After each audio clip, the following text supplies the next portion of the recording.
the pigeon, and the dove. Once upon a time there was a king and a queen who loved each other so dearly that their union served as an example to all families, and one would have been quite surprised to see a quarrelsome household in their kingdom. It was called the Kingdom of Deserts. The queen had had several children.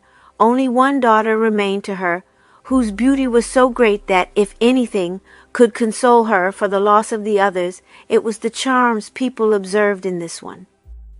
The king and queen raised her as their only hope, but the happiness of the royal family did not last long. While out hunting on a skittish horse, the king heard some gunshots. The noise and the flashes frightened the horse, and it bolted like lightning. He tried to stop it at the edge of a cliff. It reared and fell back onto him so violently that he was killed before anyone could come to his aid. Such terrible news reduced the queen to utter despair. She could not contain her grief. She felt it was too overwhelming to survive, and she thought only of settling matters for her daughter so she could die with some peace of mind. She had a friend named the Fairy Sovereign, who had great authority over all empires and was very wise. She wrote to her with a dying hand that she wished to breathe her last in her arms, that she should hurry if she wanted to find her alive, and that she had important matters to tell her. Although the fairy had many responsibilities, she left them all and mounted her fire camel, which traveled faster than the sun. She arrived at the queen's side, who had been impatiently waiting. The queen spoke with her about many matters concerning the regency of the kingdom, begging her to accept it and take care of little Princess Constancia. If anything, she added, can ease the anxiety I feel about leaving her an orphan at such a tender age, it is the hope that you will give me proof of the friendship you've always had for me, that she will find in you a mother who can make her even happier and more perfect than I could have, and that you will choose a husband for her who is so lovable that she will never love anyone but him.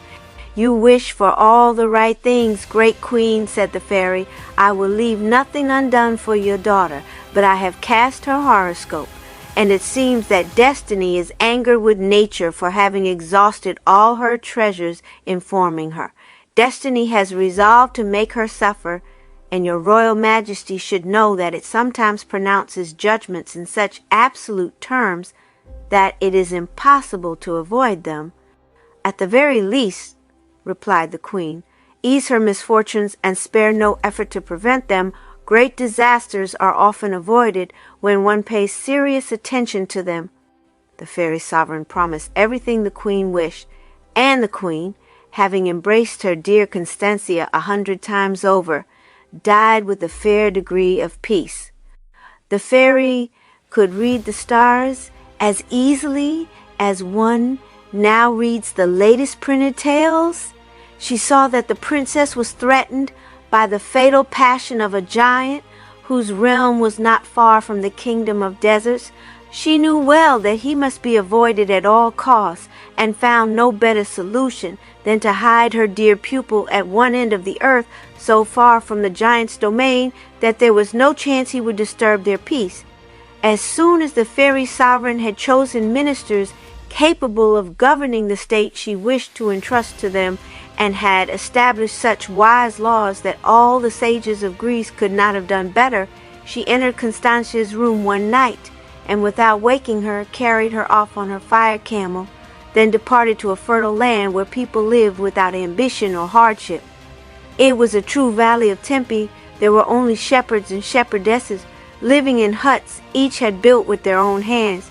She knew that if the princess passed 16 years without seeing the giant, she would have only to return triumphantly to her kingdom, but if he saw her earlier, she would face great hardships.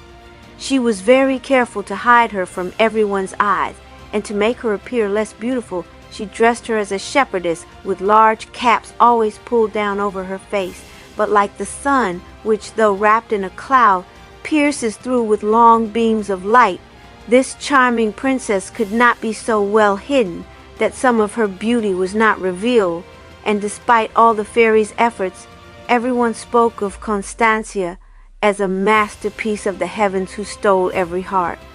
Her beauty was not the only thing that made her marvelous. The fairy sovereign had gifted her with a voice so exquisite and such skill in playing any instrument she chose that without ever having learned music, she could have given lessons to the muses and even to the divine Apollo.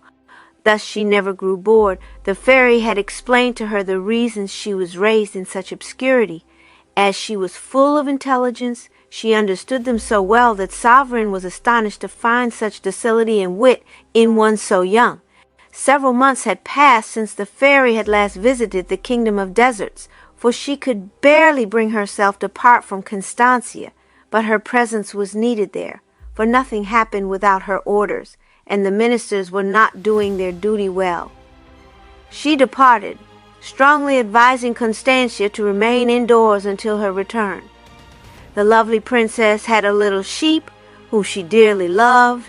She enjoyed making it garlands of flowers and sometimes tying ribbons on it. She had named it Rusin. He was more clever than all his companions. He understood his mistress's voice and commands and obeyed them perfectly. Rusin, she would say, "Go fetch my distaff," and he would run to her room and bring it back, leaping all the way. He would frolic around her, eat only the herbs she picked, and would rather die of thirst than drink from anywhere but her cupped hand. He knew how to close the door, keep rhythm when she sang, and bleat in time. Rusin was lovable, and Rusin was loved. Constancia constantly talked to him and showered him with affection. However, a pretty ewe from the neighborhood pleased Rusin at least as much as his princess. A sheep is still a sheep, and the most scrawny ewe looked more beautiful to Rusin than the mother of love herself. Constancia often scolded him for his flirtations. "You little libertine," she'd say. "Can't you stay by my side? I care for you so much. I neglect my whole flock for you, and you won't leave that mangy thing just to please me." She would tie him with a chain of flowers. Then he seemed sulky and pulled until he broke it.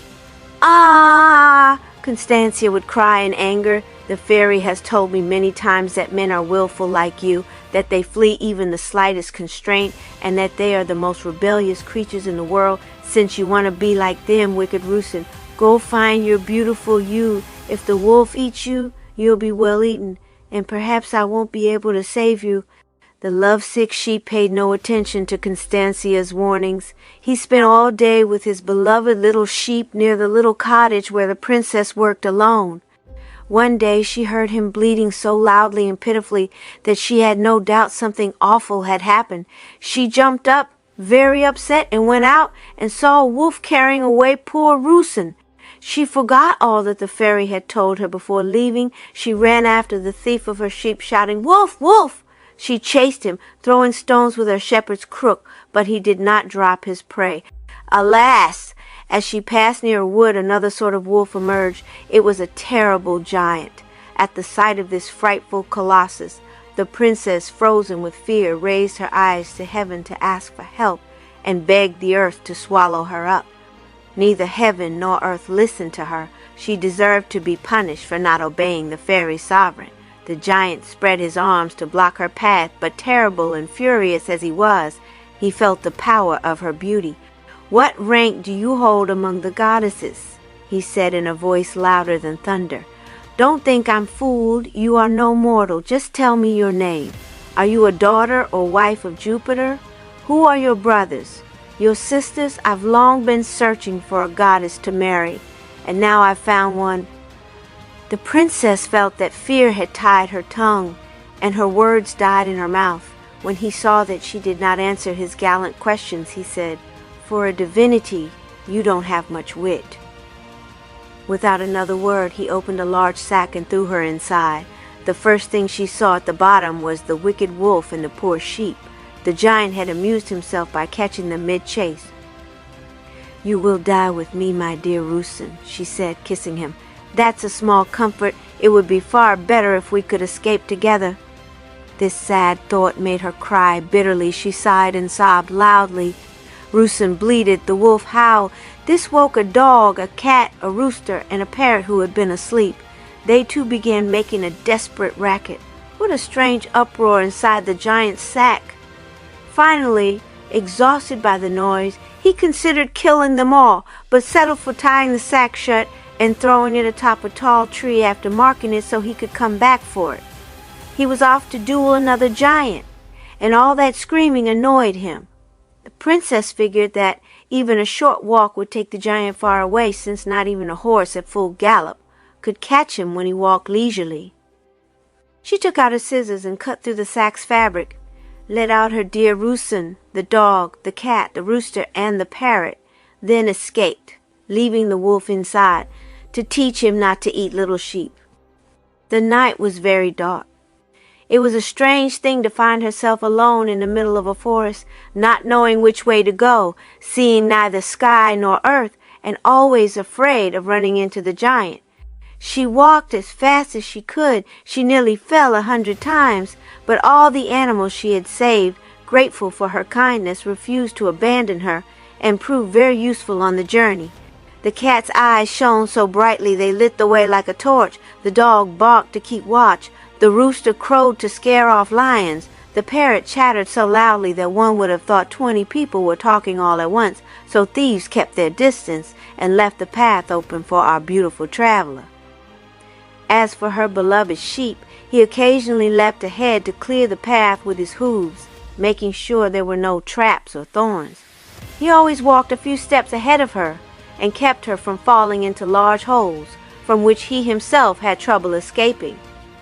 Constancia wandered aimlessly, commending herself to her good friend the fairy sovereign, from whom she hoped for some help, though she greatly reproached herself for not having obeyed her instructions.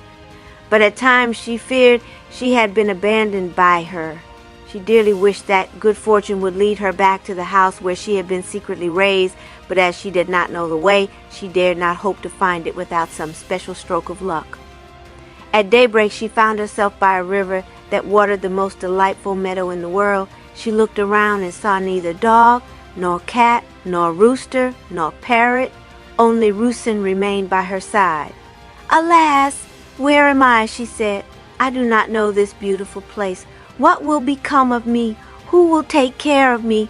Oh, little sheep, how dearly you've cost me! If I had not run after you, I would still be with the fairy sovereign, fearing neither the giant nor any other misfortune." From Rusin's expression, it seemed as though he was listening to her in trembling and recognized his mistake. At last the weary and dejected princess stopped scolding him and sat by the water's edge, and as she was tired and the shade of many trees shielded her from the heat of the sun, her eyes slowly closed, and she let herself fall onto the grass, where she fell into a deep sleep. Her only guard was faithful Rusin, who walked over her and nudged her gently. But imagine his astonishment when he noticed, 20 paces away, a young man standing behind some bushes. He was using them as cover to watch her without being seen. The beauty of his figure, the grace of his face, the nobility of his manner, and the magnificence of his clothing so astonished the princess that she rose abruptly, determined to walk away. But some secret charm held her back. She glanced fearfully at the stranger, and even the giant had scarcely frightened her more. But fear can come from many different causes. Their glances and gestures already betrayed the feelings they had for each other. They might have remained for a long time speaking only with their eyes if the prince had not heard the sound of horns and the barking of approaching dogs. He noticed her surprise and astonishment at the noise. "Fear nothing, fair shepherdess," he said to her. "You are safe in this place. If only those who see you here could feel the same. Would to heaven that those who see you here could be as safe as you are." "My lord," said she, "I beg for your protection. I am a poor orphan with no other path but to become a shepherdess. Please help me find a flock. I will take great care of it." "Lucky sheep," he said with a smile, "to be led to pasture by you. But if that is truly your wish, charming shepherdess, I will speak to the queen, my mother. It would be my pleasure to begin serving you this very day." "Ah, my lord," said Constancia, "forgive the liberty I've taken. I wouldn't have dared speak so freely had I known your rank." The prince listened to her. utterly astonished. He found her intelligent and refined, qualities that only heightened her beauty. But those qualities also clashed with her simple clothing and her status as a shepherdess. He even tried to persuade her to choose a different life. "Have you considered," he asked, "that you will be alone in the woods or fields with nothing but your innocent sheep for company? Do you think your delicate manners will suit a life of solitude? And who's to say that word of your charms won't spread across the land and attract unwanted attention? I myself, lovely shepherdess, I myself would leave court just to be near you, and if I would do it, others surely will too." "Please, my lord," she replied, "stop flattering me with praises I don't deserve. I was born in a hamlet. I've only ever known the countryside, and I hope you'll allow me to tend the queen's flocks if she will entrust them to me. I'll even ask her to place me under the care of a more experienced shepherdess. As long as I can stay by her side, I'm sure I won't feel lonely." The prince could not reply to her. Those who had followed him on the hunt appeared on a nearby hill. "I must leave you, charming one," he said hurriedly. "So many people must not share the happiness I have had in seeing you. Go to the end of this meadow. There is a house where you can stay safely once you say that you come on my behalf." Constancia, who would have been uncomfortable in such a large company, quickly made her way toward the place Constancio, for that was the prince's name, had told her about. He followed her with his eyes, sighed tenderly, and mounting his horse again, placed himself at the head of his hunting party, without continuing the chase. Upon arriving at the queen's residence, he found her extremely irritated with an old shepherdess who was giving her a rather poor account of her lambs. After scolding her thoroughly, the queen told her never to appear before her again.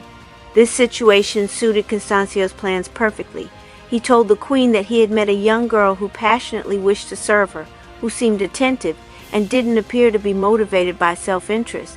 The queen was very pleased with what her son told her.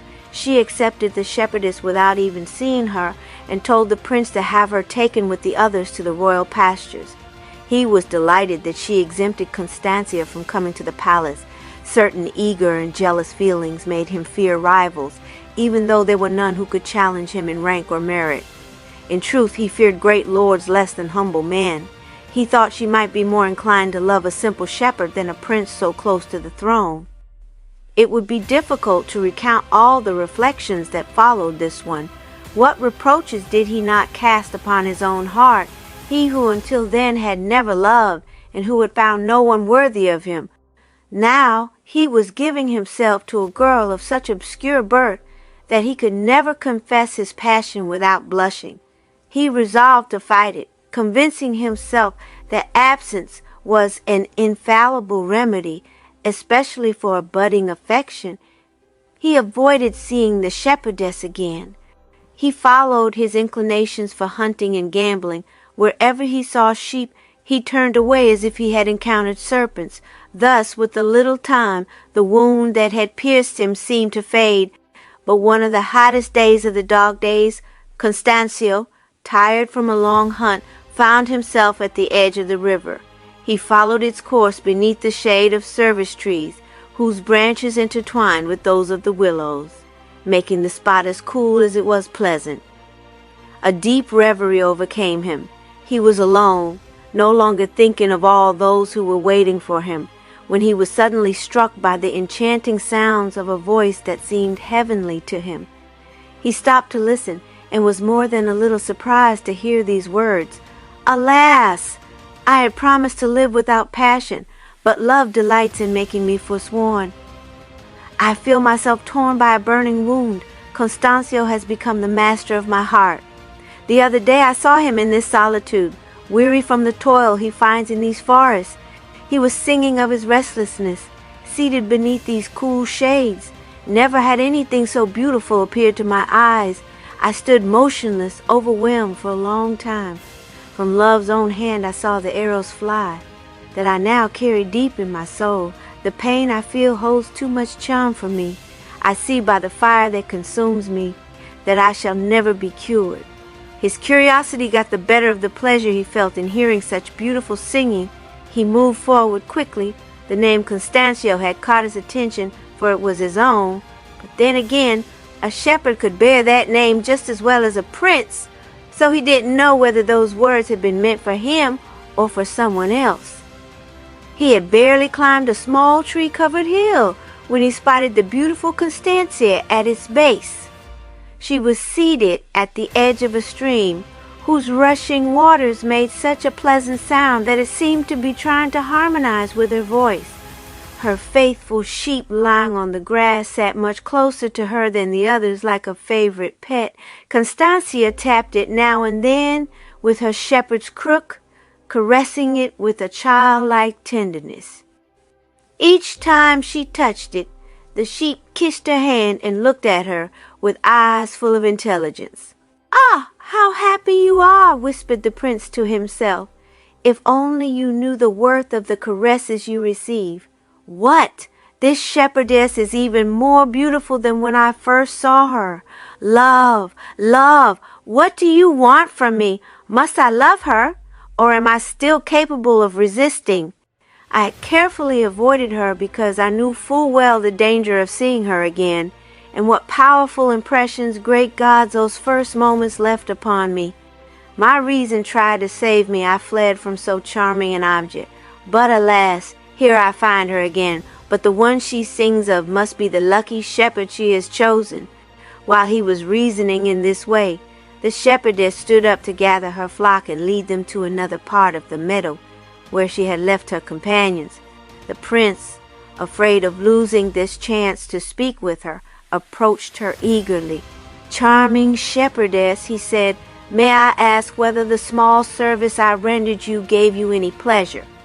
At the sight of him, Constantia blushed, her complexion glowing with the most vivid color. "My lord," she replied, "I would have taken care to offer you my deepest thanks, if it were fitting for a poor girl like me to address them to a prince like you. But even though I failed to do so, heaven is my witness that I am not ungrateful, and that I pray the gods to fill your days with happiness." "Constancia," he replied, "if it's true that my good intentions have touched you as much as you say, then it would be easy for you to show me. What could I possibly do for you, my lord?" she asked with an eager air. "You could tell me," he added, "for whom were the words you just sang." "Since I didn't write them," she replied, "it would be difficult for me to tell you anything about them." As she spoke, he studied her. He saw her blushing, clearly uneasy, her eyes lowered. "Why hide your feelings from me, Constancia?" he said to her. "Your face betrays the secret of your heart. You are in love, aren't you?" He paused and looked at her even more intently.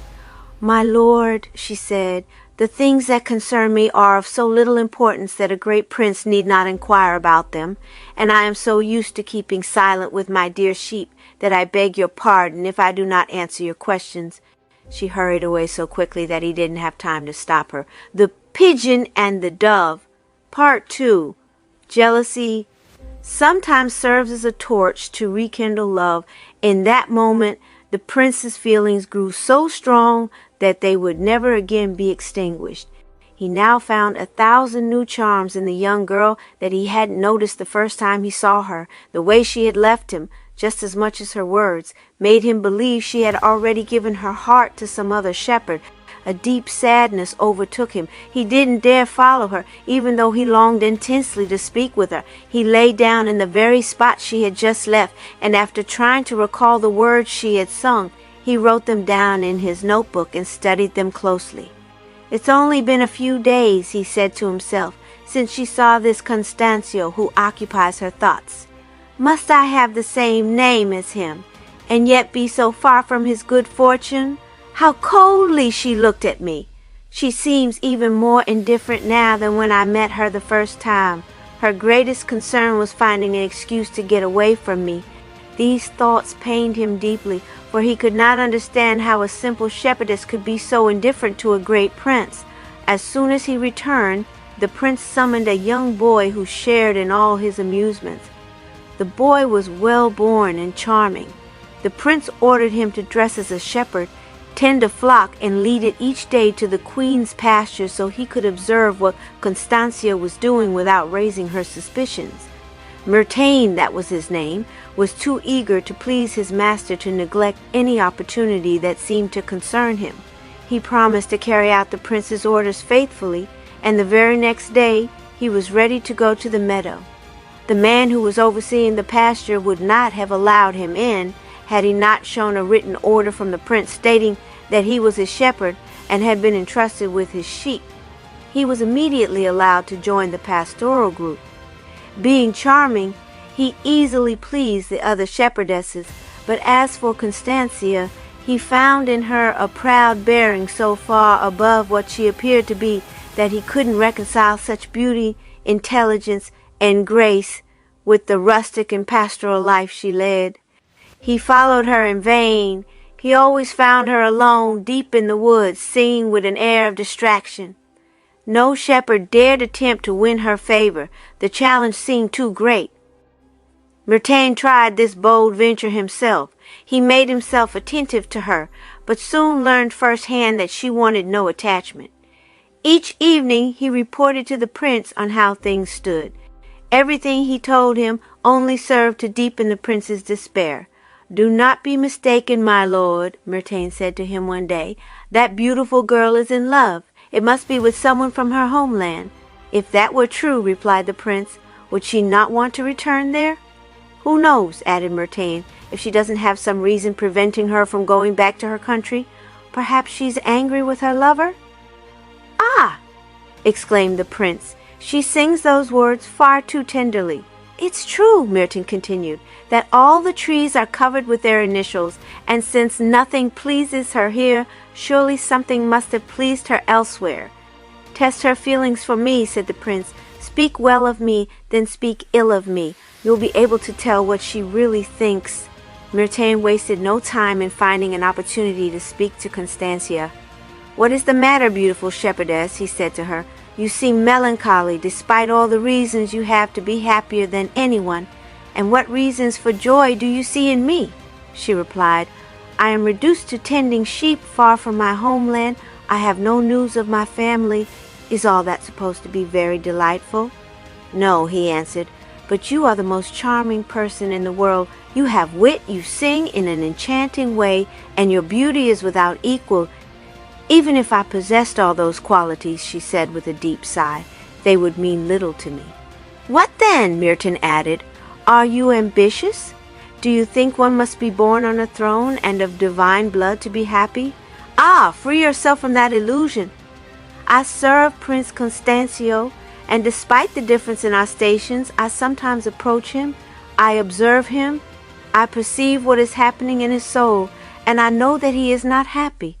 "Who disturbs his peace?" asked the princess. "A fatal passion," Myrtain replied. "He is in love?" she said with a worried expression. "Alas, I pity him. But what am I saying?" she continued, blushing. "He is too lovable not to be loved in return. He dares not hope so, beautiful shepherdess," said Myrtain. "And if you would be willing to set his mind at ease on that point, he would trust your words more than anyone else's." "It is not my place," she said, "to involve myself in the affairs of so great a prince. The things you speak of are too personal for me to meddle in."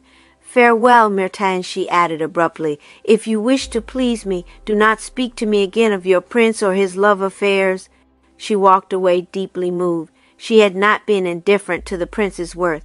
The moment she first saw him had never left her thoughts, and were it not for the secret charm that held her back against her will, she certainly would have done everything in her power to find the fairy sovereign again. One might wonder, of course, why that knowledgeable being who knew everything had not come looking for her, but that was no longer in her power. As soon as the giant had encountered the princess, she became subject to fate for a certain period of time. Her destiny had to be fulfilled. Thus, the fairy contented herself with visiting her within a sunbeam. Constancia's eyes could not look directly into it long enough to see her clearly. This lovely girl had noticed with bitterness that the prince had neglected her so completely that he would not have seen her again, had chance not led him to the place where she was singing. She reproached herself harshly for the feelings she had for him, and if it is possible to love and hate someone at the same time, then one could say she hated him because she loved him too much. How many tears she shed in secret! Only Rusum was witness to them. Often she confided her sorrows to him as if he were capable of understanding, and when he frolicked in the fields with the sheep, she would cry out, "Take care, Rusum, take care that love does not set you aflame. Of all afflictions, it is the greatest. And if you love without being loved in return, poor little lamb, what will you do?" These thoughts were followed by countless reproaches she directed at herself for having feelings for an indifferent prince. She was very much determined to forget him when she came upon him resting in a pleasant spot where he had stopped to dream more freely about the shepherdess he was trying to flee from. Eventually, overcome with sleep, he lay down on the grass. She saw him, and her affection for him grew stronger than ever. She couldn't help but compose the words that had caused the prince such unease. But what sorrow struck her in turn when Merton told her that Constancia was in love. No matter how hard she had tried to remain composed, she hadn't been able to stop herself from changing color several times. Mertain, who had every reason to observe her closely, noticed it and was delighted. He rushed off to report to his master what had happened. The prince, however, was far less inclined to give himself hope than his confidant was. He saw only indifference in the shepherdess's behavior and blamed the fortunate Constancio whom she loved. The next day he went to find her. As soon as she saw him, she fled as if she had seen a tiger or a lion. Fleeing was the only remedy she could think of for her pain. Since her conversation with Mertain, she had realized she must spare no effort to tear him from her heart, and the best way to succeed was to avoid him. What became of Constancio when his shepherdess fled so abruptly? Mertain was at his side. "You see," he said to him, "you see the happy result of your efforts. Constancia hates me. I don't even dare follow her to clarify her feelings myself." "You show too much consideration for such a rustic girl," replied Merton, "and if you wish, my lord, I will go and command her on your behalf to come and speak with you." "Ah, Mertain," cried the prince, "what a difference there is between the lover and the confidant. I think only of pleasing this lovely girl. I have found in her a kind of refinement that would not suit the harsh tone you propose to take. I would rather suffer than distress her." As he finished these words, he went off in another direction with such deep melancholy that he could have moved even a heart less touched than Constancia's. As soon as he was out of sight, she retraced her steps, just to enjoy being in the spot he had just left. "Here," she said, "is where he stopped. There is where he looked at me. But alas, in all these places he holds only indifference for me. He comes here to dream freely of the one he loves. And yet," she went on, "do I have reason to complain? By what chance would he ever want to become attached to a girl he believes to be so far beneath him?" Sometimes she wished to tell him her story, but the fairy sovereign had so strictly forbidden her from speaking of it that, for now, her obedience outweighed her personal desires, and she resolved to remain silent. Part 3. After a few days, the prince returned again. She carefully avoided him. He was troubled by this and instructed Merton to reproach her on his behalf. She pretended not to have noticed, but said that since he had deigned to point it out, she would be more mindful in the future. Mertin, quite pleased to have drawn this response from her, reported it to his master. The very next day, the prince came looking for her. At his approach, she appeared startled. When he began to speak of his feelings, she was even more so. As much as she wished to believe him, she feared being mistaken, and suspected that, judging her only by appearances, he might be amusing himself by dazzling a poor shepherdess with declarations that didn't truly mean anything. This thought angered her. She appeared more proud than ever and received his assurances of love so coldly that it confirmed all his suspicions. "You are already touched," he said to her. "Someone else has managed to win your heart. But I swear by the gods, if I can find out who he is, he shall feel the full force of my wrath. I am not asking mercy for anyone, my lord, she replied, and if you ever do learn the truth of my feelings, you will find them very different from the ones you now attribute to me. At these words, the prince regained a bit of hope, but it was quickly crushed by the rest of their conversation, for she assured him that she had an unshakable core of indifference, and that she felt certain she would never fall in love in her entire life. These last words threw him into unspeakable anguish, though he restrained himself from showing the full extent of his pain, whether from the strain he had put on himself or from the intensity of his passion, now strengthened by the obstacles he faced. He fell so dangerously ill that the doctors, unable to determine the cause of his condition, soon despaired of saving his life. Myrtane, who had remained with Constancia by the prince's order, brought her the troubling news. She heard it with a kind of turmoil and emotion difficult to describe. "Don't you know any remedy," he asked her, "for fever, for the intense pains of the head and heart?" "I do know one," she replied, "made from herbs and flowers. The secret lies entirely in how they are applied." "Won't you come to the palace, then, to administer it?" he added. "No," she said, blushing. "I would be too afraid of failing." "What? You could neglect something that might save him?" he continued. "I thought you were cold, but you are 100 times more heartless than I ever imagined." Myrtane's reproaches actually pleased Constancia. She was delighted that he insisted she go see the prince. It was only to give herself that satisfaction that she had claimed to know a remedy that could ease his suffering, for in truth she had no such thing. Myrtane returned to the prince and told him what the shepherdess had said, and with what eagerness she wished for his recovery. "You're trying to flatter me," Constancio said to him, "but I forgive you, and I wish, even if I must be deceived, that I could believe this beautiful girl has some affection for me. Go to the queen, tell her that one of her shepherdesses has a marvelous secret, that she might be able to cure me. Get her permission to bring the girl. Go, fly, Merton. Every moment feels like a century to me." The queen had not yet met the shepherdess when Merton spoke to her. She said she put no stock in what ignorant young girls boasted of knowing, and that it was all nonsense. "Certainly, madam," he replied. "Sometimes more relief is found in the use of simple remedies than in all the books of Aesculapius. The prince is in such pain that he wants to try whatever this young girl suggests." "Very well," said the queen, "but if she fails to cure him, I will treat her so harshly that she'll never again dare to boast without reason." Myrtane returned to his master and reported the queen's bad mood, saying he feared the consequences for Constancia.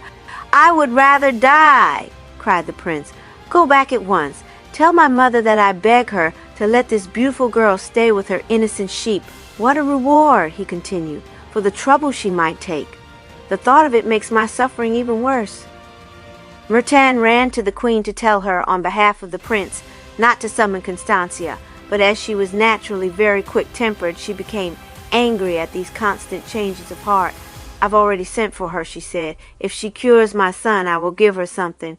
If she doesn't, I know what to do. Go back to him and try to cheer him up. He's in a melancholy that breaks my heart." Myrtane obeyed and was careful not to tell his master about the queen's bad mood, for it would have killed him with worry for his shepherdess. The royal pasture was so close to the city that she did not take long to arrive, especially since she was guided by a passion that generally makes one move very quickly. When she reached the palace, someone went to inform the queen, but the queen didn't bother to see her. She merely sent a message warning her to be extremely careful with what she was about to undertake, and that if she failed to cure the prince, she would have her sewn into a sack and thrown into the river. At this threat, the beautiful princess turned pale, and her blood seemed to freeze. "Alas!" she said to herself, "this punishment would be well deserved. I lied when I boasted of having any skill, and my desire to see Constancio is not reasonable enough for the gods to protect me." She gently bowed her head, letting her tears flow without replying. Those around her were struck with admiration. She seemed more like a daughter of the heavens than a mortal being. "What are you afraid of, lovely shepherdess?" they asked her. "You carry both death and life in your eyes. One single glance from you might save our young prince. Come into his chamber, dry your tears, and apply your remedies without fear." The way they spoke to her, along with her deep longing to see him, gave her back some confidence. She asked to be allowed into the garden to gather herself all she needed. She picked myrtle, clover, herbs, and flowers, some sacred to Cupid, others to his mother, dove feathers, and a few drops of blood from a pigeon. She invoked all the deities and all the fairies for help. Then, more trembling than a turtle dove upon seeing a hawk, she said they could take her to the prince's chamber. He was lying down, his face pale and his eyes languid, but as soon as he saw her, color returned to his cheeks. She noticed this with deep joy. "My lord," she said to him, "for many days now I have been praying for the return of your health. My concern even led me to tell one of your shepherds that I knew a few simple remedies and that I would gladly try to bring you relief. But the queen has sent word that if heaven abandons me in this attempt, she will have me drowned if you do not recover. Judge, my lord, the distress I am in, and be assured that I care far more about your recovery for your sake than for my own. Fear nothing, charming shepherdess," he said to her. "The kind wishes you've made for my life will make it so dear to me that I shall now cherish it most seriously.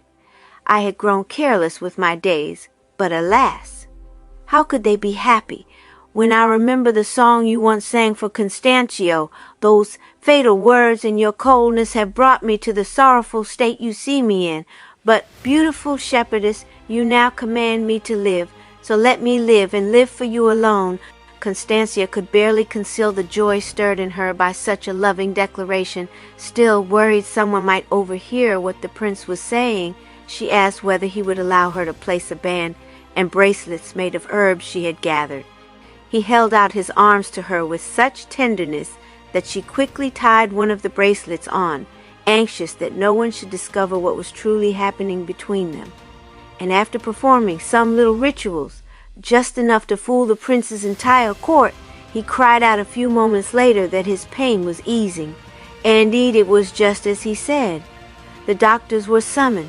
They were amazed by the power of a remedy with such quick effects, but when they saw the shepherdess who had administered it, they were no longer surprised. In their scholarly jargon, they declared that a single glance from her was more potent than all of pharmacy combined. The shepherdess was so unmoved by all the praise lavished upon her that those who did know her mistook for dullness what, in truth, came from a very different place. She settled quietly into a corner of the room, hiding from everyone except her patient. From time to time she would come closer to him, to touch his forehead or feel his pulse, and in those brief moments they whispered 1,000 sweet things to each other, words where the heart played a greater role than the wit. "I hope," she said to him, "that the sack the queen had prepared to drown me won't be used for such a cruel purpose. Your health, which is so dear to me, seems to be returning." "It depends only on you, lovely Constancia," he replied. "A little place in your heart could do everything for my peace and the preservation of my life." The prince then rose and went to the queen's apartment. When she was told he was coming in, she refused to believe it until he suddenly appeared at the door to her chamber, taking her by surprise. "What? Is it really you, my son, my dear son?" she cried. "To whom do I owe such a miraculous recovery?" "To your kindness, madam," said the prince. "You sent for the most skillful person in the world. I beg you to reward her in a way that matches the service I've received."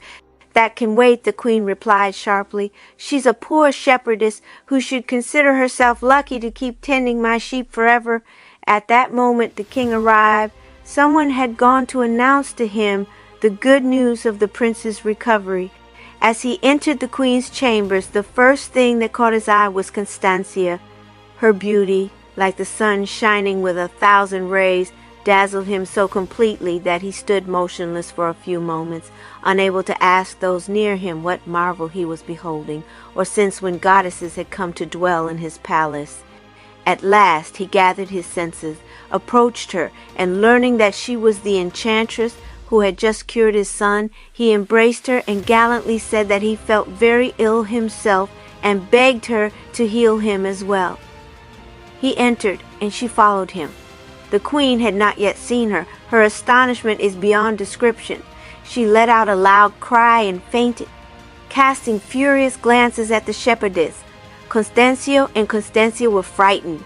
The king had no idea what could have caused such a sudden collapse, and the entire court was alarmed. At last the queen came to herself. The king asked her several times what she had seen that had left her so shaken, but she concealed her distress and claimed it was a fainting spell. Yet the prince, who knew her well, remained deeply worried. The queen then spoke to the shepherdess with a certain gentleness, saying that she wanted to keep her nearby to tend to the flowers in her garden. The princess felt joy at the thought of staying in a place where she could see Constancio every day. Meanwhile, the king urged the queen to come into his private chamber. He asked her gently what was troubling her. "Ah, sire," she cried, "I had a dreadful dream. I had never seen this young shepherdess before, yet my imagination had shown her to me so clearly that when I looked upon her face, I recognized her. She was marrying my son. I will not be mistaken if this unfortunate peasant girl does not bring me great sorrow." "You put too much faith in the most uncertain thing in the world," the king said to her. "I advise you not to act on such principles. Send the shepherdess back to tend your flocks, and do not grieve unnecessarily." The king's advice angered the queen. Far from following it, she focused all her efforts on uncovering her son's feelings for Constancia. This prince took every opportunity to see her. Since she cared for the flowers, she was often in the garden watering them, and it seemed that whenever she touched them, they became more vibrant and beautiful. Rusin kept her company. She sometimes spoke to him about the prince, although he could not respond, and whenever he approached her, she became so speechless that her eyes revealed the secret of her heart. He was delighted by this and told her everything that the most tender passion can inspire. The queen, relying on her dream and even more on Constancia's incomparable beauty, could no longer sleep peacefully. She rose before dawn. She hid sometimes behind fences, sometimes deep inside a cave, to overhear what her son said to the beautiful girl, but they both took care to speak so softly that she could only act on suspicion. This made her even more uneasy. She regarded the prince with contempt, thinking day and night that this shepherdess would one day ascend the throne. Constancio observed himself as much as he could, although, despite himself, everyone noticed that he loved Constancia. Whether he praised her out of habit from admiring her or blamed her on purpose, he did both like a man with a vested interest. Constancia, for her part, could not help but speak of the prince to her companions, since she often sang the words she had made for him. The queen, who heard them, was no less surprised by her marvelous voice than by the subject of her poetry. "What have I done to you, just gods," she said, "to want to punish me by the thing in the world that is most dear to me? Alas, I had destined my son to my niece, and I see with mortal displeasure that he is attached to a poor shepherdess who may well make him rebellious to my wishes." While she grieved and took 1,000 furious plans to punish Constancia for being so beautiful and charming, love was continually making new progress with our young lovers. Constancia, convinced of the prince's sincerity, could not hide from him the greatness of her birth and her feelings for him. Such a tender confession and so personal a confidence delighted him so much that in any other place in the queen's garden he would have thrown himself at her feet to thank her. It was not even without difficulty that he restrained himself. He no longer wished to fight his passion. He had loved Constancia the shepherdess, and it is easy to believe that he adored her when he learned her rank.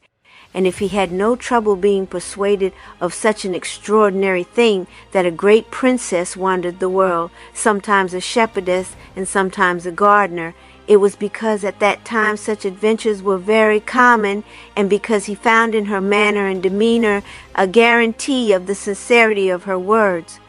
Constancio, moved by love and admiration, swore eternal fidelity to the princess, and she on her side swore the same to him. They promised to marry as soon as they had gained the approval of those upon whom they depended. The queen became fully aware of the strength of this budding passion. Her confidant, who was just as eager as she was to uncover something that might earn her favor, came to her one day and said that Constancia sent Russon every morning to the prince's apartments, that the little lamb carried 2 baskets, that she filled them with flowers, and that Merton led him. At this news, the queen lost all patience. Poor Russon happened to be passing by. She waited for him herself, and despite Merton's pleas, she took the lamb into her chamber, tore the baskets and flowers to pieces, and searched so thoroughly that she found inside a large carnation not yet in bloom, a small piece of paper that Constancia had cleverly slipped inside. It contained tender reproaches to the prince about the dangers he exposed himself to almost daily while hunting. Her note included these verses: "Among all my pleasures I feel alarms. My prince, every day you hunt in these woods. Heavens! How can you find delight in chasing the furious beasts of the forest? Rather turn your weapons against the tender hearts that yield to your blows. Avoid the wrath of bears and lions." While the queen was railing against the shepherdess, Mertain had gone to report to his master the misadventure of the lamb. The prince, anxious, rushed to his mother's apartment, but she had already gone to the king. "Look, my lord," she said to him, "see the noble inclinations of your son. He loves that wretched shepherdess, who persuaded us she knew certain remedies to cure him. Alas! She knows too many indeed. In truth," she continued, "it is love that taught her. She restored his health only to inflict greater harm, and if we do not prevent the misfortunes that threaten us, my dream will prove all too true." "You are naturally severe," said the king. "You would like your son to think only of the princess you have chosen for him. That is not so easy. You must show some indulgence for his age." "I cannot endure your bias in his favor," cried the queen. "You never find fault with him. All I ask of you, my lord, is to agree to his being sent away for a time. Absence will do more than all my arguments." The king loved peace, and he yielded to his wife's request. At once she returned to her apartment. There she found the prince, who was waiting for her in deepest anxiety. "My son," she said to him before he could speak, "the king has just shown me letters from his brother, who begs him to send you to his court so that you may meet the princess destined for you since childhood, and that she may come to know you as well. Is it not only fair that you judge her worth for yourself, and that you love her before uniting with her forever?" "I must not wish for special rules to be made for me," said the prince. "It is not customary, madam, for sovereigns to visit one another, and to consult their hearts, rather than the reasons of state that bind them to form alliances. Whether the person you have chosen for me is beautiful or ugly, clever or dull, I will obey you all the same." "I understand you, scoundrel," cried the queen, bursting out suddenly. "I understand you. You adore that unworthy shepherdess. You fear to leave her. Well, you will leave her, or I shall have her put to death before your very eyes. But if you depart without hesitation, and if you work to forget her, I shall keep her near me and love her as much as I now hate her." The prince, as pale as if he were about to die, considered in his mind what path he ought to take. On every side he saw only dreadful suffering. He knew his mother to be the most cruel and vengeful princess in the world. He feared that resisting her would only enrage her further, and that his dear beloved would suffer the consequences. Finally, pressed to say whether he would leave, he consented, just as a man might agree to drink a glass of poison that he knows will kill him. He had scarcely given his word when, leaving his mother's room, he went into his own with such a heavy heart that he nearly collapsed. He shared his anguish with the faithful Myrtane, and, desperate to confide in Constancia, he went to find her. She was deep within a grotto where she took refuge when the heat of the sun burned too strongly in the flower beds. There was a little grassy bed by the edge of a stream that fell from the top of an artificial rock. In that peaceful place she had undone the braids of her hair. It was a silvery blonde, finer than silk and softly wavy. She had placed her bare feet in the water, and the gentle murmur of the stream, joined with the fatigue of her work, had gradually lulled her into sleep. Though her eyes were closed, they retained 1,000 charms. Her long black lashes made her beauty shine all the more. Grace and love seemed to gather around her, and her modesty and gentleness only heightened her beauty. It was in that very place that the love-struck prince found her. He remembered that the first time he had seen her, she had also been asleep, but the feelings she had awakened in him since then had become so tender that he would gladly have given half his life to spend the other half at her side. He gazed at her for a while with a pleasure that momentarily eased his sorrow. And as his eyes wandered over her beauty, he noticed her beauty. He couldn't tire of admiring her. Approaching her, he knelt down and took her hand. At that moment she awoke and appeared upset that he had seen her foot. She quickly hid it, blushing like a crimson rose unfolding at the break of dawn. Alas! She noticed a fresh sadness on the face of her prince.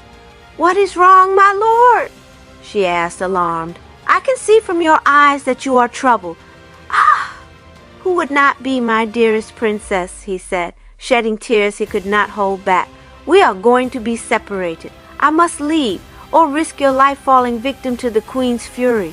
She knows of my attachment to you. She has even seen the note you wrote me. One of her ladies told me so, and without caring for the torment it causes me, she is cruelly sending me away to her brother the king.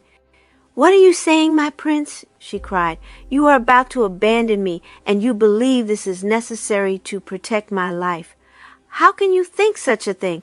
Let me die before your eyes. I would be less to be pitied than to live far from you. Such a tender conversation could not help but be frequently interrupted by sobs and tears. These young lovers had not yet experienced the harshness of separation. They had not anticipated it, and that only added new sorrows to the ones they were already enduring. They made 1,000 vows never to change. The prince promised Constancia he would return with all possible haste. I leave, he said, only to offend my uncle and his daughter, so that he'll no longer consider giving her to me in marriage. My only goal will be to displease this princess, and I shall succeed. Then do not let her see you, said Constancia, for she will favor you no matter how hard you try otherwise. They both wept so bitterly. They looked at each other with such heartbreaking sorrow. They exchanged such passionate promises that it became a source of comfort to be able to reassure one another of the love they shared, so deep and vivid, untouched by anything. Time passed so quickly in that sweet conversation. That night had already fallen, and it was very dark before they even thought of parting. But the queen, wanting to consult the prince about the retinue he would take with him, sent Myrtin in haste to find him. He found him still at the feet of his beloved, holding her hand in his own.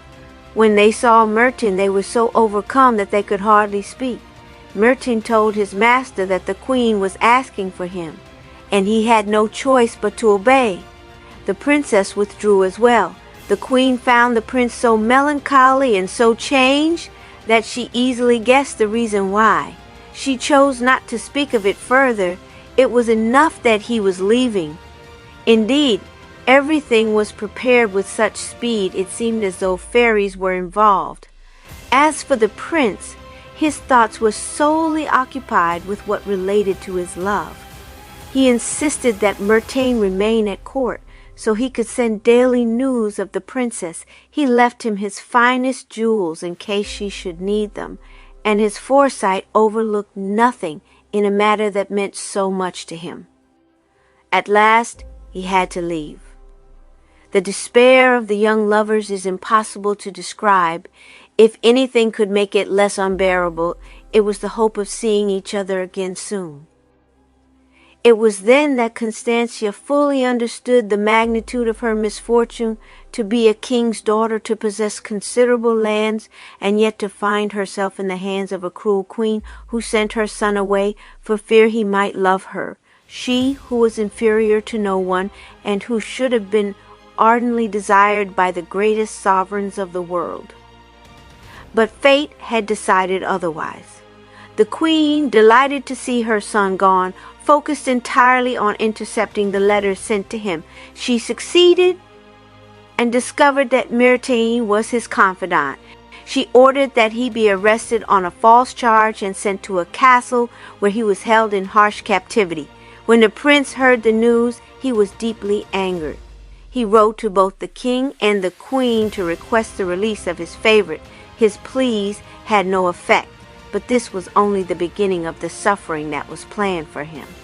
One day Constancia rose at dawn and went to pick flowers, as she usually did, to decorate the queen's dressing table. She noticed the faithful Rusin, her small dog, walking some distance ahead of her, then turning back in alarm. As she moved forward to see what had frightened him so, he tugged at her dress to stop her, for he was full of cleverness. Then she heard the sharp hissing of several snakes. Immediately she was surrounded by toads, vipers, scorpions, asps, and serpents, which encircled her without biting. They leapt into the air as if to attack her, only to fall back in the same place, unable to advance. Despite her fear, she managed to observe this strange phenomenon. She could only attribute it to the enchanted ring given to her by her lover. Wherever she turned, the venomous creatures rushed toward her. The paths were full of them. They covered the flowers and hid beneath the trees. The beautiful Constancia didn't know what to do. She saw the queen at her window laughing at her terror. It was then she realized she could expect no rescue under the queen's orders. "I must die," she said nobly. "These dreadful monsters surrounding me did not come here on their own. It is the queen who had them brought. There she is, watching, wanting to witness the miserable end of my life. Truly she has made my life so wretched until now that I have no reason to love her. And if I grieve for its loss, the gods, yes, the just gods, know what truly touches me in this moment." After speaking these words, she stepped forward.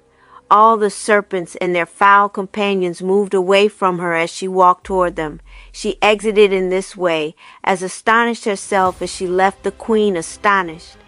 Those venomous creatures had long been prepared in hopes that they would kill the shepherdess with their stings. The queen thought her son would not be surprised, that he would assume her death had a natural cause, and that she would thus escape his blame. But since her plan had failed, she turned to another scheme. At the edge of the forest lived a fairy whose domain was nearly impossible to reach, for elephants ran continuously around her forest and devoured unfortunate travelers, horses, gear, even the iron from their horseshoes, so great was their appetite. The queen had an arrangement with the fairy. If by an almost miraculous chance anyone sent by the queen reached the fairy's palace, the fairy would give them something deadly to bring back. The queen summoned Constancia, gave her the command, and told her to go. All her companions had spoken of the terrible danger of entering that forest, and an old shepherdess had once told her that she herself had narrowly escaped thanks to a little lamb she had brought with her. For however furious elephants may be, when they see a lamb they become as gentle as it is. That same shepherdess had also told her that she had once been ordered to bring back a burning belt for the queen, and fearing the queen might force her to wear it, she had wrapped it around some trees instead, which were burned up by it. And afterward the belt lost the power to cause the harm the queen had hoped for. When Constancia had first heard this story, she never thought it might one day be useful to her. But when the queen gave her this command, so absolute that there was no hope of refusing, she prayed to the gods for protection. She took Rusin with her and set off toward the perilous forest. The queen was delighted. we shall never again see, said the queen to the king, the hateful object of our son's affections. I've sent her to a place where 1,000 like her wouldn't even make up a quarter of the elephant's breakfast. The king replied that she was too vindictive, and that he couldn't help but regret the loss of the most beautiful girl he had ever seen. Truly, she retorted, I suggest you love her, and weep for her death just as the unworthy Constancia weeps for her absence. Meanwhile, Constancia had barely entered the forest when she found herself surrounded by elephants. These terrifying giants, delighted to see the beautiful lamb who walked more boldly than its mistress, caressed it gently with their formidable trunks, as gently as a lady might stroke it with her hand. The princess was so afraid the elephants would separate their affection for Ruslan from their feelings toward her that she picked him up in her arms, heavy as he was. Wherever she turned, she made sure to show him to them. In this way, she advanced quickly toward the palace of the otherwise unreachable old fairy. She reached it with much fear and difficulty. It seemed to her quite neglected, and the fairy who lived there no less so. The old woman concealed part of her astonishment at seeing Constancia, for it had been a very long time since any creature had managed to reach her. What do you want, beautiful girl? She asked. The princess humbly delivered the queen's message and requested on her behalf the belt of friendship. It shall not be refused, the fairy said. Undoubtedly, it is meant for you. I don't know, madam, the princess replied. Oh, but I know it well, said the fairy, and taking from her chest a blue velvet belt from which hung long cords to hold a purse, scissors, and a knife, the fairy made Constancia this fine gift. Here, she said, this belt will make you entirely lovable, provided you put it on as soon as you're back in the forest. After Constancia thanked her, she picked up Ruslan, who was more necessary to her than ever. The elephants greeted her joyfully and let her pass despite their devouring instincts. She didn't forget to wrap the belt of friendship around a tree. Immediately, it began to burn as though it were in the fiercest fire in the world. She removed the belt and carried it from tree to tree until it stopped burning them. Then, very tired, she returned to the palace. When the queen saw her, she was so astonished that she couldn't conceal it. You're a little cheat, she said. You didn't go to my friend the fairy, did you? You'll forgive me, madam, replied the beautiful Constancia. I bring you back the belt of friendship that I requested on your behalf. You haven't worn it, have you? The queen added. It is too fine for a poor shepherdess like me, Constancia answered. No, no, said the queen. I give it to you for your trouble. Be sure to wear it. But tell me, what did you see along the way? I saw, she said, elephants so clever and so skillful that there isn't a country in the world where people wouldn't enjoy watching them. It seems as though that forest is their kingdom, and that among them some are more sovereign than others. The queen was deeply annoyed and didn't say all she was thinking, but she hoped the belt would burn the shepherdess and that nothing in the world could protect her. If the elephant spared you, she murmured to herself, then the belt will avenge me. You'll see, wretch, how much affection I have for you, and the reward you'll get for having pleased my son. Constancia had withdrawn to her small room, where she wept for the absence of her beloved prince. She didn't dare write to him, because the queen had spies abroad who intercepted messengers, and it was in this way that she had captured her son's letters. Alas, Constancio, she said, soon you will receive sad news about me. You should never have left, never abandoned me to your mother's fury. You would have defended me, or at least received my final breath. Instead, I am delivered into her tyrannical power, and find myself without any consolation. At daybreak, she went into the garden to work as usual. She again found it full of venomous creatures, but her ring protected her. She was wearing the blue velvet belt, and when the queen saw her calmly picking flowers, as if she had only a thread around her for protection, there had never been fury to equal hers. What power is taking this shepherdess aside? She exclaimed.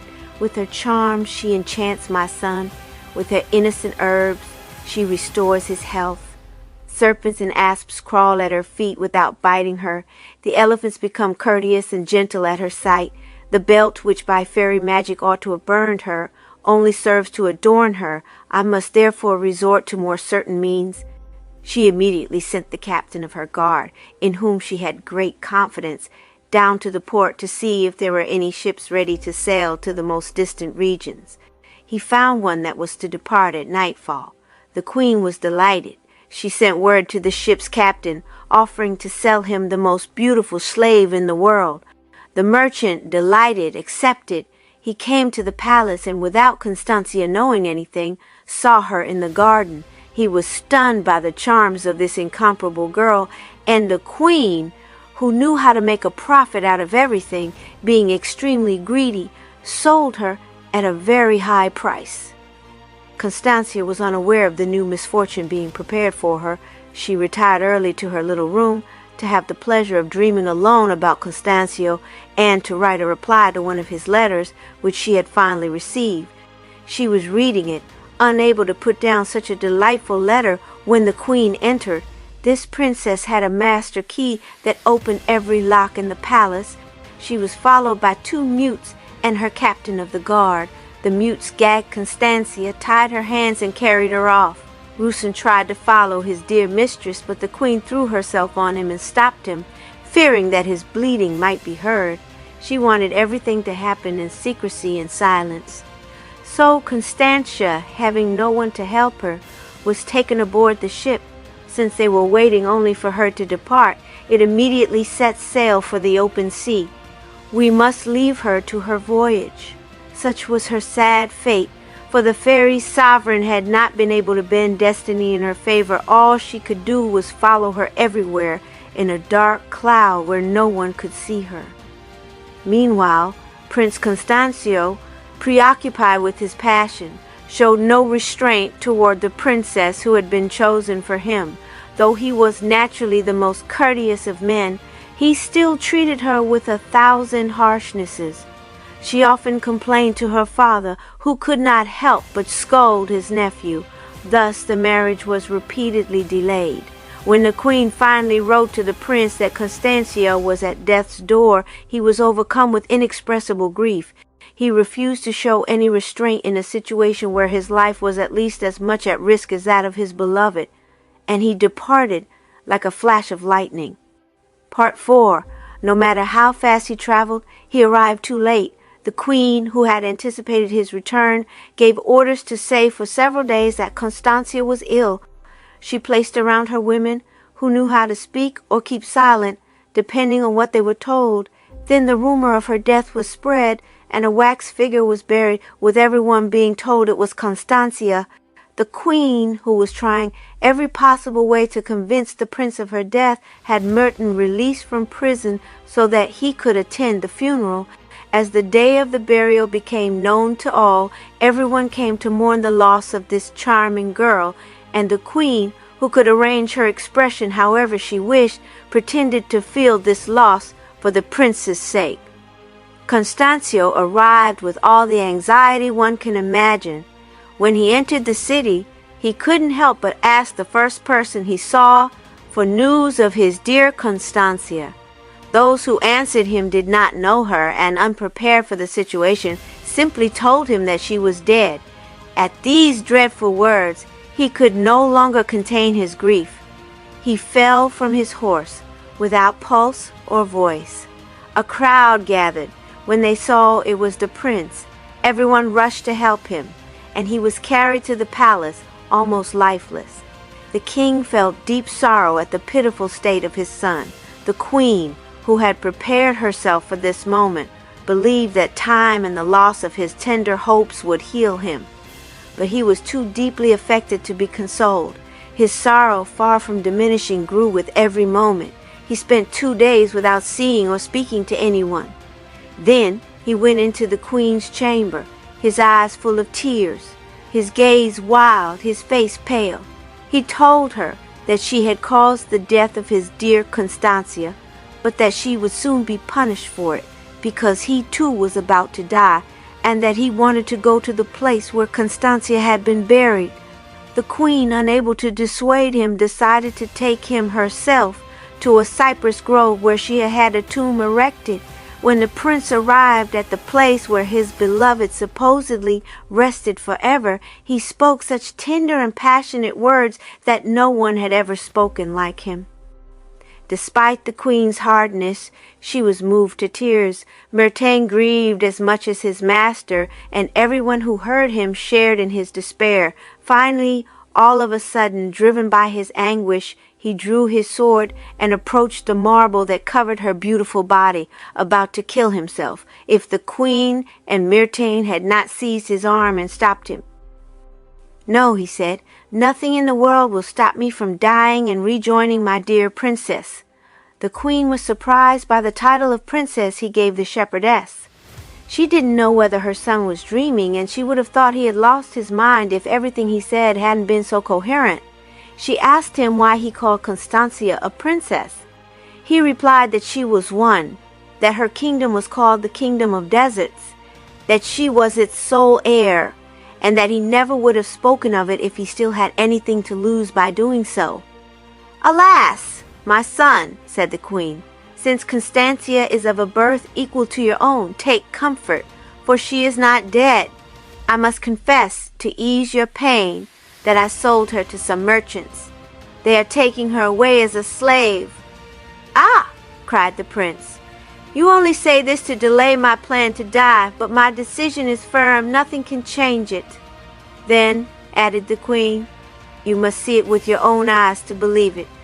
Immediately she gave the order to unearth the wax figure. When he first saw it, believing it to be the body of his beloved princess, he fainted so deeply that it was very difficult to bring him back to consciousness. The queen assured him again and again that Constancia was not dead. But after the cruel trick she had played, he could not believe her. Only Myrtain managed to convince him of the truth. The prince trusted his loyalty and knew Myrtain would never lie to him. He felt some relief. After all, of all misfortunes, death is the worst, and now he could at least still hope to see his beloved again. But where to search for her? No one knew the merchants who had bought her, nor where they had gone. These were enormous obstacles, but there are few things true love cannot overcome. He would rather perish chasing after the captors of his beloved than live without her. He reproached the queen harshly for her relentless cruelty. He added that she would have plenty of time to regret the wicked trick she had played on him, for he was leaving, resolved never to return. So, in trying to ruin one life, she would lose two. The heartbroken mother threw her arms around her son's neck, drenched his face in tears, and begged him, by the old age of his father and by the love she had for him, not to abandon them. If he deprived them of the comfort of seeing him again, he would cause their death. He was their only hope. If he disappeared, their neighbors and enemies would seize the kingdom. The prince listened coldly and respectfully, but the cruelty she had shown Constancia was always before his eyes. Without that, all the kingdoms of the world would not have moved him. And so he remained firm, with astonishing resolve, in his decision to leave the next day. The king tried in vain to make him stay. Constancio spent the night giving orders to Myrtain. He entrusted him with the faithful sheep to take care of. He took a great quantity of jewels and told Myrtain to keep the rest, saying he would be the only one to receive news from him, on the condition that he keep it secret, because he wanted his mother to feel the full weight of worry and uncertainty. Before daybreak, the impatient Constancio mounted his horse, surrendering himself to fate and praying it would be kind enough to help him find his beloved. He did not know in which direction to go, but since she had left by ship, he thought it best to sail after her. He made his way to the most renowned port, and without being accompanied by any of his servants and unknown to anyone, he inquired about the farthest destinations one could reach by sea and about all the coasts, shores, and harbors where ships might dock. Then he boarded a vessel, hoping that a love as pure and powerful as his could not remain unfortunate forever. Each time the ship neared land, he would get into a rowboat and explore the shore, calling out in all directions, Constancia, beautiful Constancia, where are you? I search for you and call out in vain. Will you remain far from me much longer?" His cries and laments were lost in the open air. He returned to the ship with a heart full of sorrow and eyes brimming with tears. One evening, after the anchor had been dropped behind a large rock, he went ashore as usual. Since the land was unfamiliar and the night was very dark, those who accompanied him refused to go further for fear of perishing in that place. But the prince, who cared little for his own life, began to walk, stumbling and rising again 100 times. At last he noticed a great glow that seemed to come from a fire. As he got closer, he heard much noise and the sound of hammers striking with terrible force. Far from being afraid, he hurried toward a large forge open on all sides, where the furnace blazed so brightly it seemed the sun shone from within. 30 giants, each with only one eye in the middle of his forehead, were working there, forging weapons. Constancio approached them and said, "If you are capable of pity amid the iron and fire that surround you, if by chance you have seen the beautiful Constancia land in this place, taken captive by merchants, tell me where I might find her. Ask me for everything I have in the world, and I will give it to you with all my heart." He had barely finished his short plea, during which the noise, which had stopped at his arrival, resumed with even greater force. "Alas!" he said, "you are not moved by my pain. Barbarians! I must expect nothing from you." He was about to walk away when he heard a sweet symphony that enraptured him. Looking toward the furnace, he saw the most beautiful child that the imagination could ever conjure. He shone more brightly than the fire from which he emerged. As Constancio beheld his beauty, the blindfold covering his eyes, and the bow and arrows he carried, he had no doubt it was Cupid, and indeed it was he who cried out, "Stop, Constancio! You burn with a flame too pure for me to deny you my help. I am called virtuous love. It was I who wounded you for the young Constancia, and it is I who protect her from the giant who persecutes her. The fairy sovereign is my close friend. We are united in our efforts to keep her safe for you, but I must test your love before revealing where she is." "Command, love, command whatever you please," cried the prince. "I will leave nothing undone to obey you. Throw yourself into this fire," replied the child, "and remember, if your love is not wholly true and faithful, you are lost." "I have no reason to be afraid," said Constancio. Immediately he threw himself into the furnace and lost all consciousness, no longer knowing where he was or even what he was. He slept for 30 hours and upon waking found himself transformed into the most beautiful pigeon in the world. Instead of being in that dreadful furnace, he was lying in a small nest made of roses, jasmine, and honeysuckle. He was as astonished as anyone could ever be. His webbed feet, the various colors of his feathers, and his fiery eyes amazed him greatly. He gazed at himself in a stream, and when he tried to speak, he realized he had lost the use of speech, though he had retained his reason. He saw this metamorphosis as the height of all misfortunes. "Ah, treacherous love," he thought to himself, "what kind of reward do you give to the most devoted of all lovers? Must one be fickle, deceitful, and perjured to find favor in your eyes? I've seen many of that sort whom you've crowned with success, while you torment those who are truly faithful. What can I hope for with such a strange form as mine? Here I am, a pigeon. If only I could speak like the bluebird once did, whose tale I've always loved, I would fly far and high, across many different lands in search of my dear mistress. I would ask so many people about her that I would surely find her. But I no longer have the freedom even to say her name. The only remedy left to me is to hurl myself into some abyss and die." Consumed by this fatal resolution, he flew to the top of a high mountain, intending to throw himself off, but his wings supported him against his will. He was surprised by this, for never having been a pigeon before, he didn't know how helpful feathers could be. He decided to tear them all out, and without mercy began plucking himself bare. Thus stripped, he was about to attempt another dive from the summit of a rock, when two girls appeared. As soon as they saw the unfortunate bird, one said to the other, "Where could this poor pigeon have come from? Did it escape the sharp claws of some bird of prey or the jaws of a weasel? I don't know where he came from," replied the younger girl, "but I do know where he's going." And throwing herself on the peaceful creature, she added, "He's going to join 5 others of his kind, which I wanted to turn into a pie for the fairy sovereign." Hearing her speak this way, Prince Pigeon, far from fleeing, approached her, hoping she would grant him the favor of a quick death, but what was meant to be his end saved him instead. The girls found him so gentle and tame that they decided to keep him alive and feed him. The more beautiful of the two locked him in a covered basket where she usually kept her sewing, and they continued their walk. "Over the past few days," said one of the girls, "it seems our mistress has had many things to do. She's constantly mounting her fire-breathing camel and traveling day and night from one pole to the other without stopping." "If you were discreet," replied her companion, "I'd tell you the reason, for she was kind enough to tell me." "Oh, come on, I can keep a secret," cried the one who had spoken first. "You can count on my silence."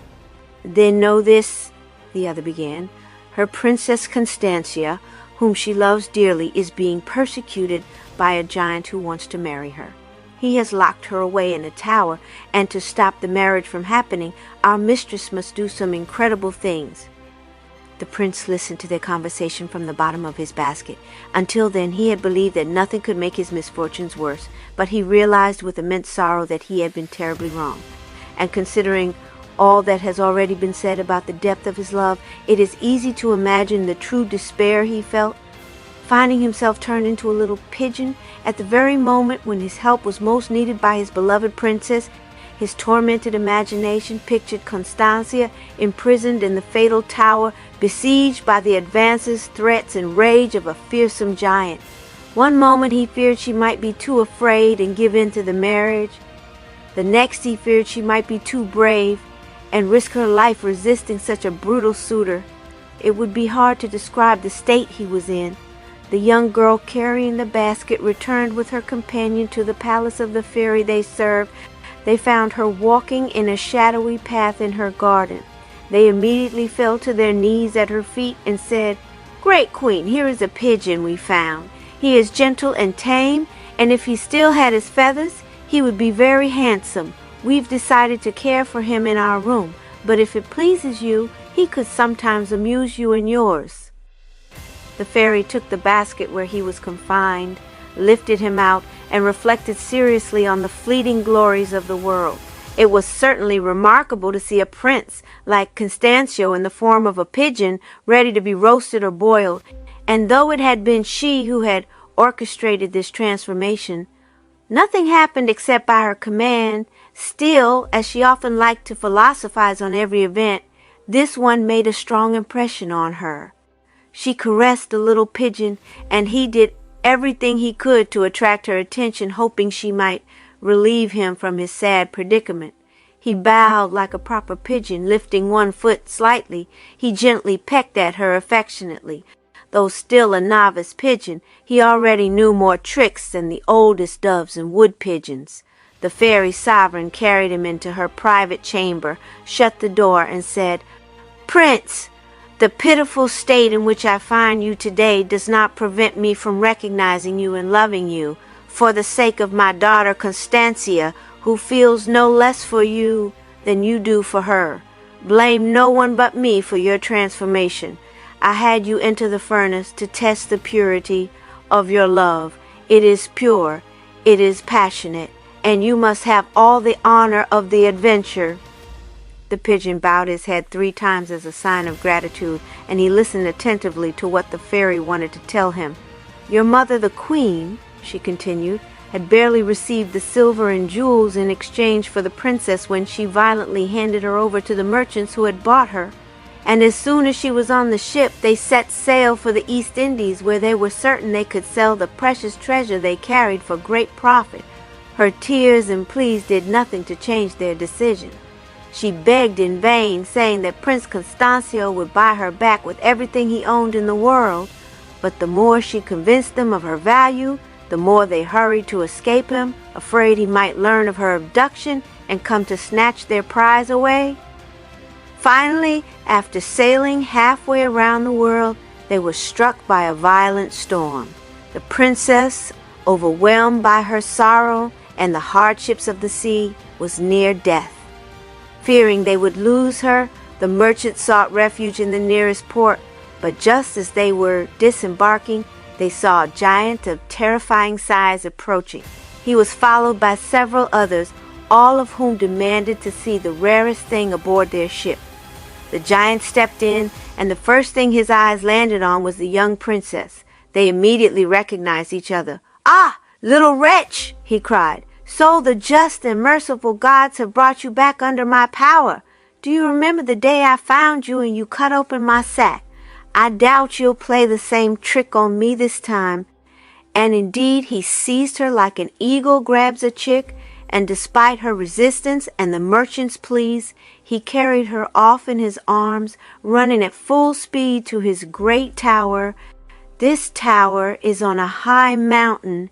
The enchanters who built it left nothing out in making it beautiful and extraordinary. There is no door.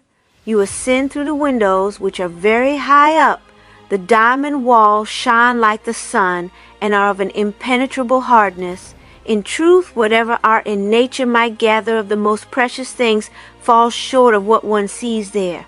When the furious giant held the lovely Constancia, he told her he wished to marry her and make her the happiest person in the universe, that she would be mistress of all his treasures, that he would be kind enough to love her, and that he was sure she must be delighted that her good fortune had brought her to him.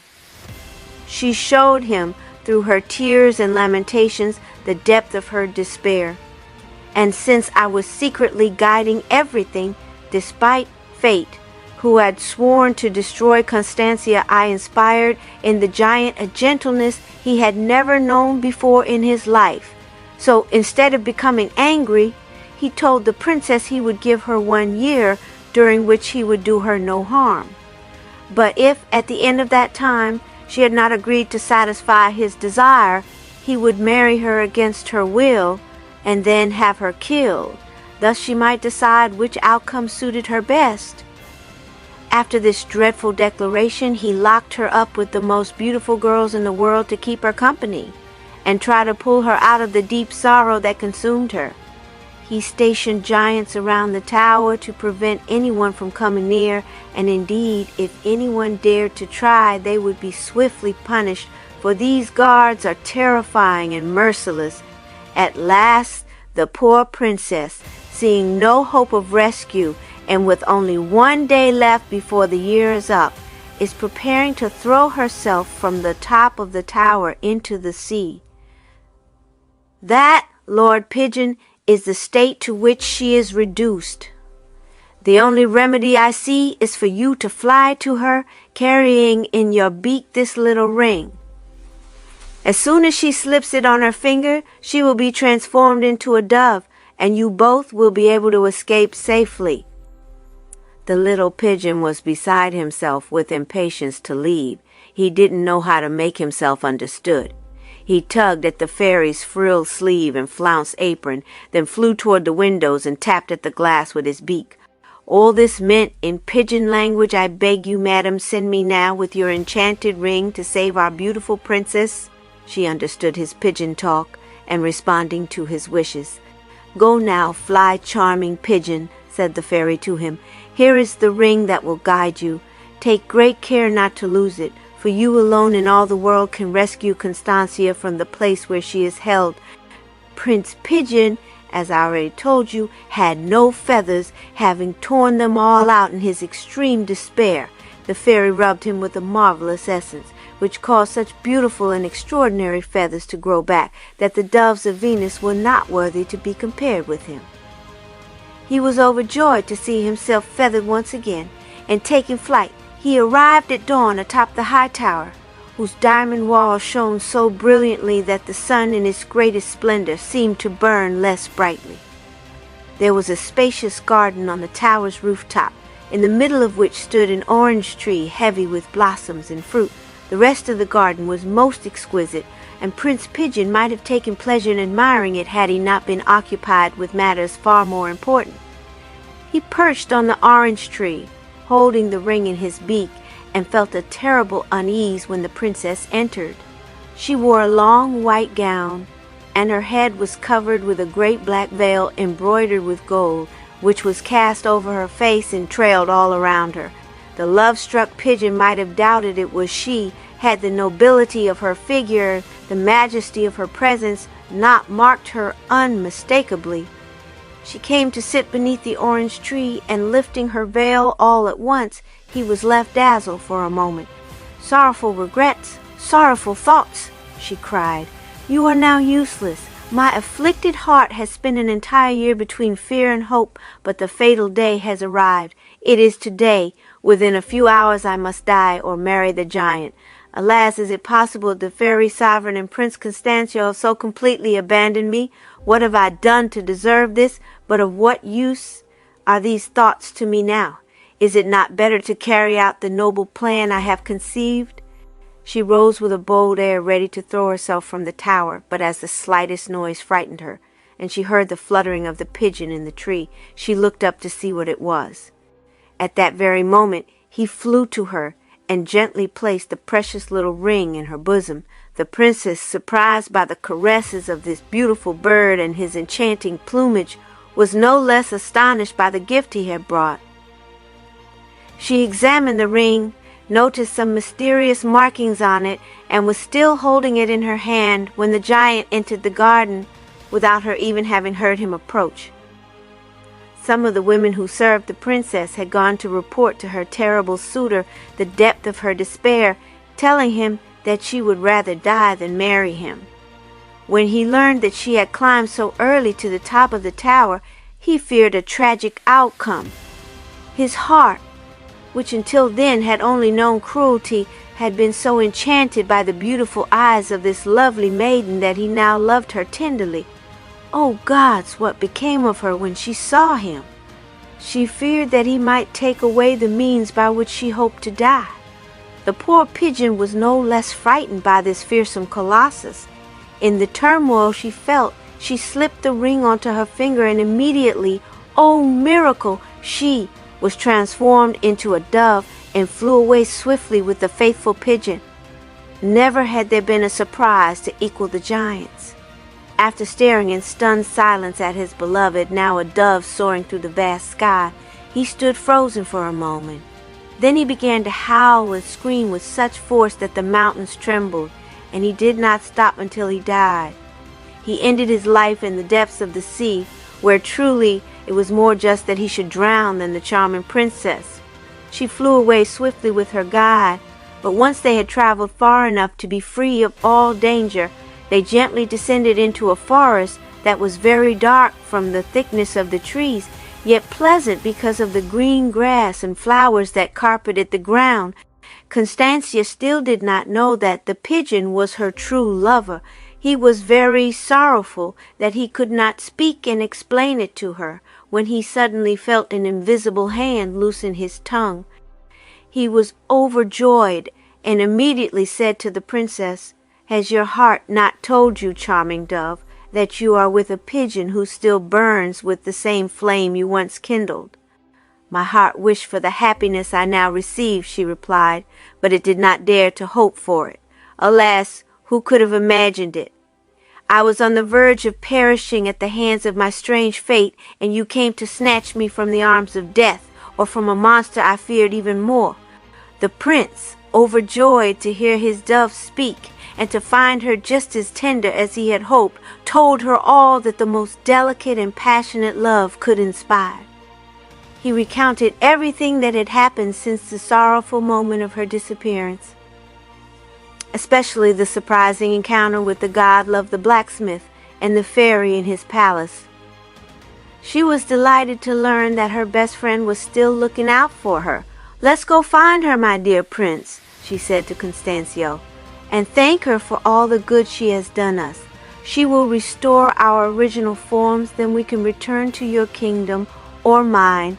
"If you love me as much as I love you," he replied, I will make a proposal inspired solely by love. But, sweet princess, you are going to tell me I'm a madman. Do not sacrifice your heart's truth for the sake of your reputation for wisdom, she answered. Speak without fear. I will always hear you with pleasure. I think, he continued, that we should not return to our human forms. You as a dove and I as a pigeon can still burn with the same fire that once inflamed Constancio and Constancia. I am convinced that, freed from the burdens of ruling kingdoms, with no councils to hold, no wars to fight, no audiences to grant, no need to constantly play some tiresome role on the grand stage of the world, we will find it easier to live for one another in this lovely solitude. Ah! cried the dove. How noble and delicate your idea is! However young I may be, alas, I have endured so many misfortunes. Fortune, jealous of my innocent beauty, has persecuted me so stubbornly that I will be delighted to renounce all her gifts, if only I may live for you alone. Yes, my dear prince, I agree. Let us choose a pleasant land and live under this transformation through our happiest days, leading an innocent life, with no ambitions and no desires but those inspired by virtuous love. It is I who will guide you, cried Love, descending from the heights of Olympus. Such a tender plan deserves my protection. And mine as well, said the sovereign fairy, appearing suddenly. I've come to find you to enjoy a few moments more in your company. The pigeon and the dove were as surprised as they were joyful at this unexpected event. We place ourselves in your care, said Constancia to the fairy. Do not abandon us, said Constancio to Love. Come, said Love to Paphos, where my mother is still honored, and where the birds once sacred to her are still beloved. No, replied the princess, we do not seek the company of men. Happy are those who can do without it. All we need is a beautiful solitude. The fairy immediately struck the earth with her wand. Love struck it with a golden arrow. At once they beheld the most beautiful wilderness imaginable, perfectly adorned with woods, flowers, meadows, and fountains. Remain here for millions of years, cried Love. Swear eternal fidelity to each other in the presence of this marvelous fairy. I swear it to my dove, cried the pigeon. I swear it to my pigeon, cried the dove. Your marriage, said the fairy, could not have been blessed by a god more capable of ensuring your happiness, and if one day you tire of this transformation, I promise I will not abandon you. I will return you to your original forms. The pigeon and the dove thanked the fairy, but assured her they would never call on her for that. They had suffered too much from life's hardships.